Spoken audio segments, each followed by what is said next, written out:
Hello friends, ఇవాళ మనం చేయబోయే రెసిపీ టమాటాతో స్నాక్స్. ఇప్పుడు ఈ టైంలో టమాటాలన్నీ చాలా అగ్గువ ఉంటాయి కాబట్టి మనం వెరైటీ స్నాక్స్ అనేది తయారు చేసుకోవచ్చు. దీనికి కావాల్సిన ఒక ప్లేట్ తీసుకొని ఒక కప్పు గోధుమ రవ్వ తీసుకోవాలి, సుజీ రవ్వ. ఒక కప్పు సుజీ రవ్వ తీసుకున్నాక టమాటాలు అనేవి రెండు టమాటాలు అనేవి కట్ చేసుకుని మిక్సీ జార్లోకి వేసుకొని సన్నగా టమాటా ప్యూరీ పట్టుకోవాలి. ఏమి ముక్కలు లేకుండా సన్నగా ప్యూరీ అనేది పట్టుకోవాలి. ఒక కప్పు టమాటా ప్యూరీ పోసాక మనము ఒక హాఫ్ కప్పు గోధుమ పిండి వేసుకోవాలి. హాఫ్ కప్పు గోధుమ పిండి వేసుకున్న తర్వాత దీనిలోకి ఉప్పు తగినంత ఉప్పు వేసుకోవాలి. ఉప్పు వేసుకున్న తర్వాత దీనిలోకి చిటికెడు పసుపు అనేది వేసుకోవాలి. పసుపు అనేది ఆప్షనల్, అవసరం అంటే వేసుకోవచ్చు, లేకుంటే ఒక హాఫ్ స్పూన్ అల్లం వెల్లిపాయ పేస్ట్, ఒక స్పూన్ జీలకర్ర పొడి వేసుకొని వాటర్ లేకుండా ఒకసారి మనకు టమాటా ప్యూరీ ఉప్పు కారము మంచిగా రవ్వకు పిండికి పట్టేటట్టు బాగా కలుపుకోవాలి. వాటర్ అవసరం ఉంటేనే వేసుకోవాలి. ఫస్ట్ కలుపుకున్న తర్వాతనే మనం వాటర్ అనేది అవసరం ఉంటే వాడుకోవాలి, లేకుంటే వాడుకోకూడదు, మళ్ళీ మెత్తగా అవుతుంది. నాకు వాటర్ అనేది పట్టలేదు, టమాటా ప్యూరీతోనే నాకు సరిపోయింది. మనం చపాతీ పిండి ముద్దలాగా ఇలా బాగా ప్రెస్ చేస్తూ కలుపుతూ మనకు రవ్వ అనేది బాగా నానుతుంది. మనం చేయబోయే స్నాక్స్ అనేది పర్ఫెక్ట్గా వస్తుంది. ఈ విధంగా మనం ముద్దలాగా తయారు చేసుకున్నాక దీనిలోకి ఒక హాఫ్ స్పూన్ ఆయిల్ అనేది వేసుకొని ఒకసారి బాగా ప్రెస్ చేస్తూ బాగా కలపాలి.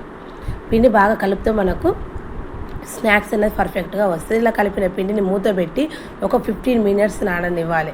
ఎందుకంటే మనం రవ్వతో చేస్తున్నాం కాబట్టి రవ్వ అనేది మంచిగా నానితేనే మనకు చేసే స్నాక్స్ మంచిగా ఈజీగా వస్తుంది.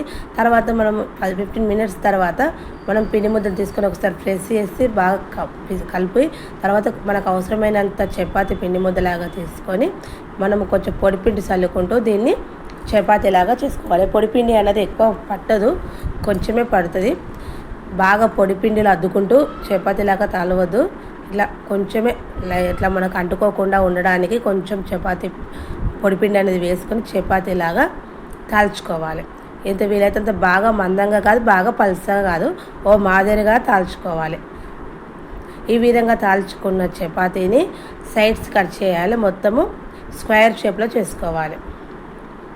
మనం డిఫరెంట్ స్నాక్స్ తయారు చేస్తున్నాం కాబట్టి మనకి ఏ షేప్ అవసరం ఉంటే ఆ షేప్ చేసుకోవచ్చు. ఇట్లా స్క్వేర్ లాగా చేసుకున్నాక మనం ఇట్లా సన్నగా కాట్లు పెట్టుకోవాలి.